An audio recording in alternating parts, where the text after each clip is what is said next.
Bonjour à tous. Finalement, moi, je suis juste là pour poser des questions et écouter et voir Florence nous raconter en fait l'aventure Skill Up qu'elle a eue avec Rexel. Et ouais, je l'ai vu déjà. J'ai hâte de le voir en présentation.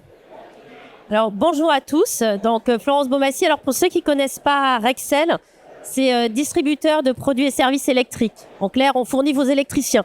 Et c'est à peu près 27 000 personnes pour déployer sur une vingtaine de pays. Voilà, ce qui est important pour la suite du projet. Donc aujourd'hui, je tenais à vous présenter, donc c'est la mise en place de notre nouveau système qu'on a appelé Skill Hub by Rexel Learning Hub, qui est notre nouvelle plateforme de formation unique et unifiée à tous les pays. Ouais, alors je voudrais commencer moi par uniquement pour commencer par la genèse en fait. Qu'est-ce qui a amené ce projet, sur quoi vous êtes basé pour pouvoir le lancer? Quelles sont les raisons précises de ce projet? Alors, comme toutes les entreprises, on fait face à une demande accélérée de montée en compétences des salariés. Je vous apprends rien en vous parlant de transformation digitale, les notions, tout ce qui concerne la décarbonation et le développement durable.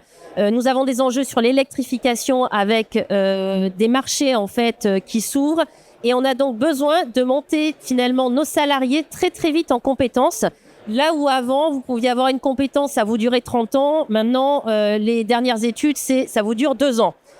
Donc, c'est pas tellement que les choses se transforment, ça a toujours existé, mais c'est la vitesse. Et donc, pour cela et pour pouvoir donc monter en compétences 27 000 salariés, c'est dit la base, on a besoin de fondations. Et ces fondations, ça passe par une plateforme de formation qui nous permet de massivement mettre à disposition des salariés du contenu et surtout de manière qu'on puisse les attirer. Les contenus obligatoires, ça fait son temps, ça marche pas tellement. Nous, ce qu'on veut, en fait, c'est créer une culture où les salariés aient envie d'y aller. Et donc, ça passe par une expérience apprenant. Là, je ne vous apprends rien. Qui soit sympa et qui donne vraiment envie d'aller chercher du contenu. Et là-dedans, en fait, comment Skill Up s'intègre comment le projet Skill Up s'intègre en fait dans cette ambition? Il y avait la problématique, il y a maintenant l'ambition, et comment en fait Skill Up a fait pour déployer ou délivrer ça? Alors, comme vous le voyez là sur la planche, on a en plus un enjeu de stratégie RH où on souhaite que nos salariés, on a estimé, aient fait 30 heures de formation par an par salarié à fin 2025. Donc pour ça, faut vraiment pousser finalement. Et c'est pour ça qu'on a lancé donc ce projet avec tous nos pays, donc une vingtaine de pays, pour mettre finalement du contenu à disposition, mutualiser et puis surtout embarquer, donner un nouvel élan à notre stratégie formation. Et justement, à ce sujet, parce qu'on accompagne pas mal de clients là-dessus. Alors on le voit en début de projet et on voit les résultats. Quels sont les écueils qu'on peut rencontrer quand on déploie sur 20 pays différents, avec des cultures différentes, probablement des fois des outils différents? Quels sont les principaux obstacles que l'on peut rencontrer? Oui. Alors, en termes des obstacles, c'est 20 pays égale 20 processus, cultures différents. Donc déjà, ce qu'il faut, c'est embarquer tout le monde. Et ça, quelque part, on peut perdre du temps au départ à faire des ateliers, à tous écouter tout le monde, mais en fait, on va gagner du temps ensuite au niveau du déploiement. Bon, après, bien sûr, il y a le challenge technique du projet qui va être la migration de contenu, que ce soit aussi la migration de l'historique de formation, le décommissionnement d'outils. Et on avait un challenge particulier qu'il fallait qu'on déploie l'outil en 4 mois. Donc là, ça a supposé de mettre en place une gestion de projet, une bonne vieille gestion de projet au cordeau, avec un board intégrateur et un prestataire qui nous suivait, parce on avait un objectif de mettre le système live le 29 avril au maximum, on l'a ouvert le 25. Et justement, parce qu'en fait, on a toujours cette grosse bagarre entre le global et le local. Comment, au niveau global, on arrive à engager les RH locaux et les admins en local, pour pouvoir déjà les intégrer dans le process, les impliquer dans le projet et surtout leur proposer quelque chose qui va répondre à leurs problématiques à chacun de tous ces RH locaux sur 20 pays? Alors là, ça faisait partie finalement du choix de l'outil. C'est-à-dire qu'on a intégré tous les pays dans le choix de l'outil. Ils ont participé à la rédaction du cahier des charges, relecture, et puis également au choix finalement au niveau des auditions avec une équipe cœur qui représente de 5-6 pays, les plus gros et certains petits, qui représentaient tout le monde. Et donc ça a vraiment été un choix collégial qui a été fait avec eux. Et donc ça a vraiment aidé à l'adoption. Parce que du coup, en parallèle du choix, on a ouvert des plateformes de tests et donc les administrateurs finalement formation de chaque pays ont fait leurs recommandations, ont fait des tests et donc on a démarré l'adoption finalement dès le départ. Voilà. Maintenant, si on regarde, on se tourne un peu plus, si on se projette un peu plus dans le résultat et les résultats obtenus, on voit que l'enjeu principal c'était l'engagement. Est-ce qu'il y a quels ont été les KPI que vous aviez décidé de suivre dès le début du projet pour aller, pour se dire que finalement le projet était une réussite? Oui. Alors déjà, pour se dire que le projet était une réussite, c'est d'avoir réussi, comme vous le voyez, à migrer les contenus, à arrêter les 4 autres systèmes de formation et à ouvrir dans les temps. Donc ça, c'était déjà un indicateur de réussite. Mais ensuite, surtout, on a regardé vraiment l'adoption de la plateforme. Et moi, ce que je suis surtout finalement, c'est tous les modules qu'on a mis à disposition des salariés non obligatoires qui sont faits. Parce que si c'est juste suivre les modules obligatoires, ça, comme c'est obligatoire, les salariés le font. Par contre, le fait que spontanément, on ait des salariés qui soient allés directement voir des contenus et qui aient fait des modules sans qu'on leur demande rien, ça nous a montré, que notre architecture et finalement l'expérience apprenante fonctionnait. Bien entendu, on a un plan de com qui était derrière et puis surtout que ça prend. Donc en fait, finalement, moi, ce que je suis personnellement, au-delà de KPI qui peuvent être traditionnels sur des formations obligatoires ou du nombre d'apprenants ou autre, c'est vraiment la part de salariés qui monte, qui va spontanément sur la plateforme au-delà de son plan de formation officiel décidé avec son manager et sa RH. Voilà. Là, on regarde un peu les résultats obtenus. Je vois qu'il y a un taux d'engagement de 87% dès la première année. Voilà. Qu'est-ce qui, pour toi, fait que sur ce point-là, qu'est-ce qui a fait la différence sur ce point-là, en fait? Qu'est-ce qui fait que tu as obtenu 87%? C'est énorme. En termes d'engagement au niveau moyen sur du e-learning, on est à peu près 30% dans l'industrie. 87% de taux d'engagement, c'est énorme. Quelle a été pour toi l'action essentielle qui a amené ce taux d'engagement? Alors, je pense que ce qui a aidé, c'est que au-delà de mettre du contenu, aujourd'hui, on a plusieurs profils d'apprenants. On a ceux qui on le met devant Netflix. Vous avez plusieurs, soit ceux qui regardent les différents menus, soit ceux qui aiment être guidés en fonction de parcours ou autre. Donc, on a offert les deux options. Donc, on a ouvert un catalogue de contenus qu'on a mis en plus de contenus locaux des pays dans plusieurs langues. Et soit les salariés pouvaient du coup aller voir et en fonction des compétences qu'ils souhaitent développer, aller chercher des modules. Mais on a aussi créé des parcours par métier et par compétences transverses pour guider l'apprenant. Et le retour qu'on a eu, c'est que de donner du choix, mais tout en structurant quand même l'offre, pas juste je vous lâche dans le grand bain, c'est finalement ce qui a aidé. Parce qu'ensuite, on a présenté fonction par fonction. Vous êtes à la finance, voilà ce qu'on vous recommande si vous devez démarrer et que vous n'avez pas d'idée. Vous êtes à la logistique, voilà ce que vous devez faire. Vous êtes à la supply chain, vous êtes aux achats. Et c'est finalement cette notion de parcours, parce que l'outil ne fait pas tout, les structures qu'on fait. L'engagement des responsables formation aussi, qui ont bien entendu porté le message et fait un petit peu les VRP auprès des managers. En quoi ça peut vous être utile? Un salarié vient vous voir, il vous parle de la formation d'une semaine en gestion de projet. Dis-lui d'abord, va voir le parcours sur les basiques avant de t'engager dans la formation à 6 000 €. Voilà, donc c'est ce type de choses qui, je pense, ont favorisé l'engagement. Alors là, on sait que par contre, on attaque dans le dur parce que le pourcentage manquant, c'est une partie de nos populations de chauffeurs et de logistique. Parce que, et qui sont en général pas équipés d'ordinateurs ou de smartphones ou de devices. Ça, on le voit souvent c'est aussi dans les industries type, on dit, à la production, non, ils en ont pas besoin. Sauf que du coup, ça les coupe finalement du digital. On peut toujours faire les PC partagés, le PC mobile ou autre, mais on sait que là, on a un challenge qui ne repose pas que sur la RH d'ailleurs, qui est beaucoup plus global pour arriver à les toucher si on veut pas faire ce qu'on appelle du bring your own device en fait. Justement, là, je vois qu'il y a un verbatim. Là, je voudrais savoir si à un moment donné, il y a des retours qui t'ont été faits sur skill up de la part ou des utilisateurs, des utilisateurs, des formés, ou de la part des RH locaux, où tu t'es dit, OK, là, on a réussi quelque chose, là, il y a quelque chose de concret, on a changé quelque chose. Oui, alors là, j'ai affiché un verbatim, c'est un employé d'Australie là, qui nous a écrit celui-ci. Ce qu'on a remarqué, c'est qu'on a eu spontanément des compliments. Alors ça, par contre, c'est assez rare pour être noté. En général, on ouvre quelque chose. Et puis surtout, le jour de l'ouverture, tout le monde sur le pont, on est prêt à répondre aux questions, on risque d'être submergé, comment, quoi. Pas une question, pas un problème technique. Les gens se sont connectés, on a vu que des modules étaient faits. Je dis pas que ça a été presque bizarrement un non-événement en fait, alors que pour la majorité des pays, on changeait d'outil. Mais on n'a pas eu de comment je me connecte. On a mis forcément de la connexion automatique single sign-on. On n'a pas eu je fais quoi. Et on a vu finalement avec les jours qui passaient, les gens y allaient et on a plutôt reçu des compliments. Ah, il est bien votre système, vous avez bien fait de changer. Donc c'est là où on a mesuré finalement ça, parce que quand on l'a ouvert pour 27 000 personnes, je ne vous cache pas que j'avais l'IT à côté en lui disant si jamais il y a le moindre bug, faut vraiment pas que ça y ait le système, là, le réseau, il faut qu'il tienne. Voilà. Bon, heureusement, ça a marché. Heureusement pour Docebo et heureusement pour vous, Florence.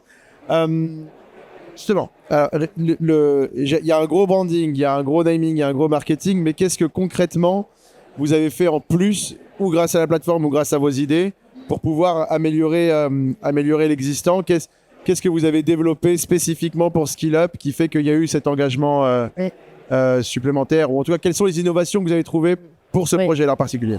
Alors, je ne sais pas si c'est des innovations, mais c'est comme tout système. Forcément, à presque lancer le système ou le paramétrer, c'est pas forcément le plus dur. Ce qui va être le plus dur, on s'est dit, c'est l'adoption, maintenir l'intérêt, le garder à jour. Donc en fait, ce que j'ai vu avec l'équipe des responsables formation dans tous les pays, on s'est dit si on veut pas que derrière ça demande obsolète, il faut s'en occuper. Il faut vraiment s'en occuper, que ce soit avec un plan de communication qui reste, et on en a un maintenant, un plan de communication annuel. On pousse du contenu, alors on est sur Microsoft 365, donc c'est Viva Engage. Donc on pousse du contenu. Aujourd'hui, c'est le vendredi le quart d'heure de la formation. Voilà, en fait, on en pousse et on se rend compte que de faire de la pub, en fait, de communiquer spontanément, ça garde l'intérêt. Ensuite, on adosse aussi les plans de communication à des événements. C'est la semaine de la diversité. Regardez, vous avez des formations sur les biais cognitifs, sur qu'est-ce que c'est la diversité, l'égalité versus l'équité ou autre.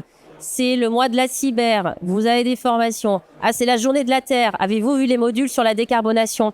Donc en fait, c'est utiliser aussi d'autres moments de communication, d'événements phares de l'entreprise pour y rattacher systématiquement des propositions de formation pour amener l'apprenant et surtout qui développe une habitude sur le sujet. Et les 30 heures, en fait, c'est pas anodin parce qu'on peut dire « Ouh là là, c'est beaucoup ». En même temps, entre les formations vendeurs ou autres, en fait, notre problématique, c'est pas tellement de faire les 30 heures que de les tracer.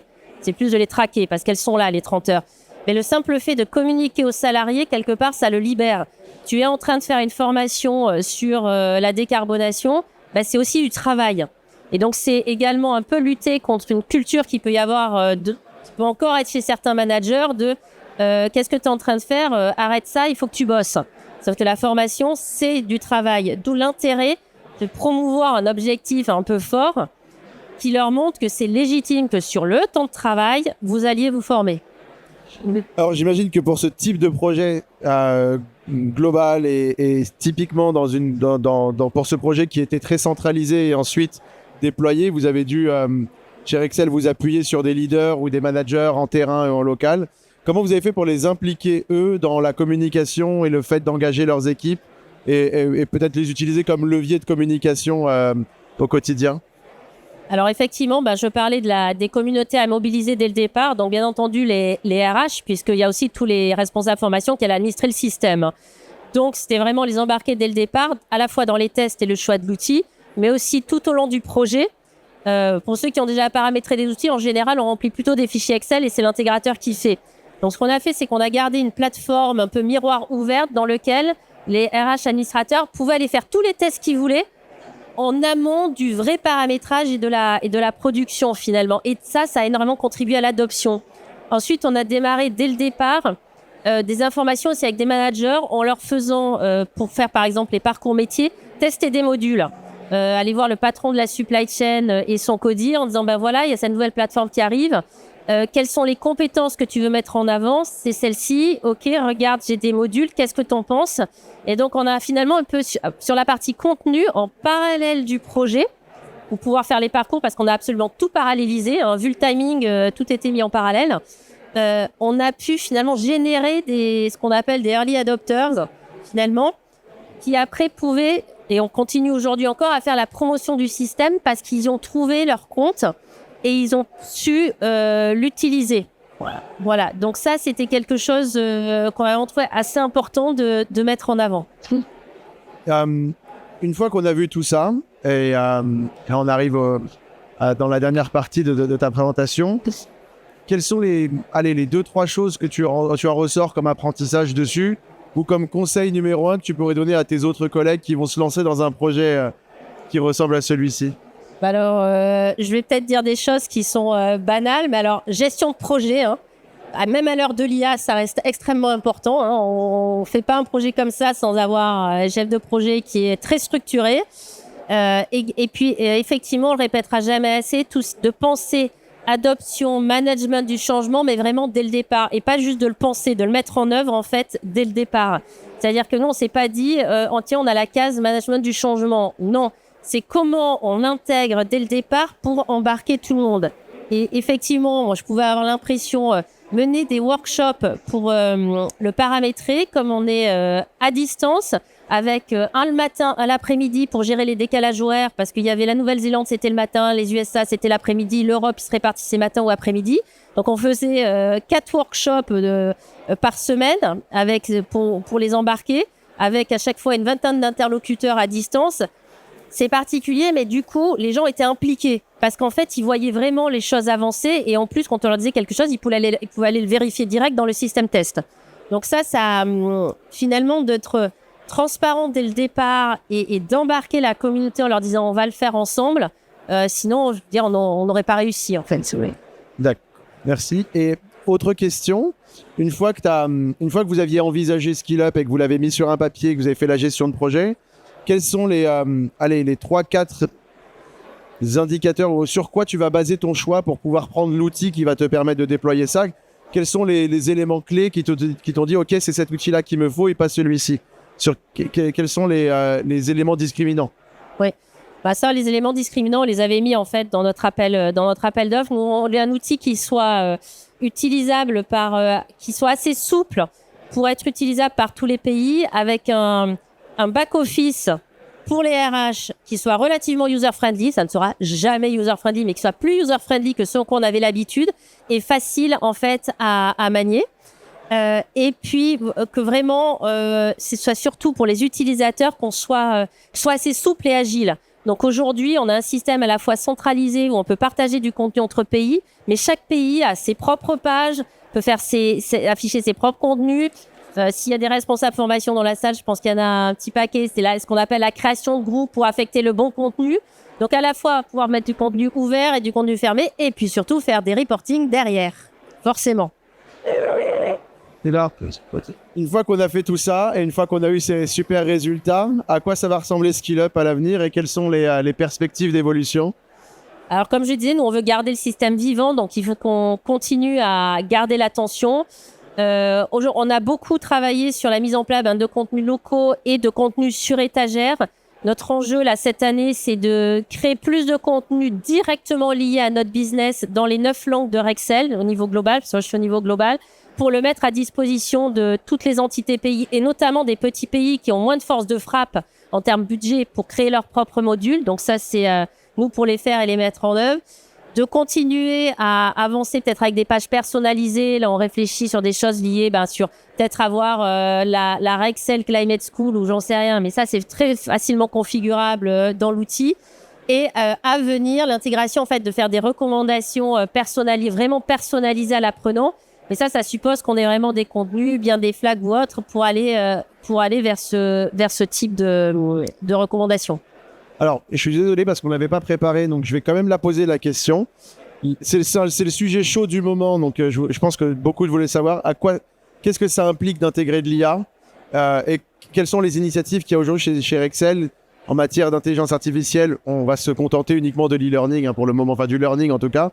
Mais quelles sont les initiatives intelligence artificielle qu'il y a aujourd'hui chez Rexel Academy?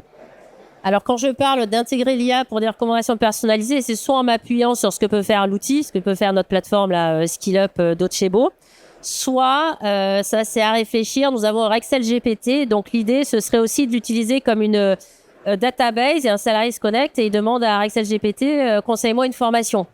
Voilà, donc ça serait aussi d'aller vers ce type de choses, parce qu'aujourd'hui, c'est ce qu'attendent les salariés, en fait. Beaucoup les plateformes uniques sur lesquelles on pose, enfin à la mode Google. Ce qui nous a intéressé aussi quand même dans nos outils, c'est la capacité à être user-friendly sur mobile. Parce que pour ceux qui ont des portables, on consomme, maintenant c'est vraiment on consomme de l'information, on peut le déplorer ou pas. Ça peut aussi être un avantage à faire voilà, sur téléphone portable. Et dernière question, et après ça sera le moment de t'applaudir et de te remercier. Comment SkillUp, dès l'année dernière, mais aussi cette année et les années après, s'intègre dans le processus de Rexel d'un point de vue plus global? Donc en dehors de la formation, je ne sais pas, sur les défis environnementaux par exemple, ou sur les défis de réorganisation, sur les défis des nouvelles générations d'employés qui arrivent et comment les accompagner différemment ou pas. Donc comment SkillUp s'intègre en fait dans toute cette architecture? En fait, notre projet, on l'a plus largement, ça va avec l'expérience employée qu'on veut promettre aussi. Aujourd'hui, aucune grosse entreprise ne peut se permettre de ne pas avoir une plateforme qui soit attractive de formation, parce que la première question qu'on va vous poser un salarié, même au bout d'un an, alors que vous venez de l'embaucher, c'est au fait, c'est quoi mon prochain step de carrière? C'est là où il faut éventuellement expliquer qu'on peut peut-être rester 2 ans au poste. Mais de notre côté, on a besoin de monter très très vite sur des sujets, que ce soit des réglementations européennes, c'est quoi l'impact sur nous? Et c'est un moyen de toucher massivement beaucoup de monde. Donc nous, ça fait partie d'une stratégie expérience employée, ça fait aussi partie d'une stratégie de donner l'habitude aux salariés d'aller par lui-même se former et pas juste d'attendre qu'on lui fasse dessiner son plat de formation et qu'on choisisse. Donc le fait d'aller vers un mouvement, vous devez avoir l'appétence et la curiosité et l'agilité d'aller vous former par vous-même. Le contenu qu'on vous met, il est quand même filtré. On met pas du contenu sur n'importe quoi. Donc, c'est globalement des choses qu'on estime importantes. Mais à un moment donné, on peut pas toujours se prendre par la main. On peut vous aider, mais c'est aussi à vous de vous prendre par la main. Et ça, c'est très important aujourd'hui pour nous. Bah écoute, merci beaucoup Florence. Il me reste plus qu'à te féliciter déjà pour les résultats obtenus, te remercier pour la confiance envers Docebo au moment du choix et te remercier pour cette participation et présentation. Merci beaucoup. Merci Florence et Ramil. Merci de votre attention. C'est vraiment excellent. Bravo Florence. Ça fait longtemps que je suis dans ce métier. C'est un excellent cas d'entreprise apprenante. Vraiment, j'ai noté plein de choses. Vous avez travaillé sur l'engagement, vous avez travaillé sur la communication managériale, vous avez travaillé sur les stratégies cognitives. Vous avez travaillé bien sûr sur le contenu, etc. Ça c'est logique. Vous avez travaillé sur une vision. Je sais pas si vous prenez la mesure, en tout cas de moi, ce que je viens de découvrir en profondeur. C'est excellent. Vraiment, les résultats sont là et ça donne vraiment envie de parler avec toi et de s'intéresser encore plus à ce processus, parce que c'est vraiment ce que je pense que ce que toutes les entreprises cherchent à faire. Je ne connaissais pas Rexel Group avant. Maintenant, j'ai vraiment envie de vous connaître. Bravo. Vous avez des questions? Merci. Et pourtant, il y en a des questions à poser. Hein. Vas-y. C'est juste ouais, une petite question, parce que là, j'ai compris que c'était full digital pour le moment. Et comment vous faites pour mixer, on est un peu dans cette réflexion, comment vous faites pour mixer aujourd'hui l'offre de formation présentielle, l'offre de formation digitale et avoir potentiellement des parcours mixtes? Est-ce que les parcours, vous les mettez quand même totalement sur Docebo, même le présentiel, ou est-ce que vous gardez que le digital et vous avez le présentiel autre part? Alors en fait, ça dépend des pays. Il y a des pays qui ont basculé tout la gestion aussi du présentiel sur Docebo parce que c'est faisable, donc sur la plateforme, et qui gèrent finalement du coup leur plan. Donc le salarié, que ce soit pour le présentiel ou l'e-learning, il va aller sur les deux. Et il y a d'autres pays, c'est plutôt alors quand je dis les petits pays, c'est ceux qui sont à 300-400 versus des gros pays qui sont à 5000, quoi. Eux, ils vont plutôt l'utiliser pour l'instant que comme une plateforme d'e-learning et ils gardent Excel pour gérer le présentiel. Donc, en fait, c'est des modèles hybrides qui dépendent complètement du choix de l'entité. On n'a pas forcé.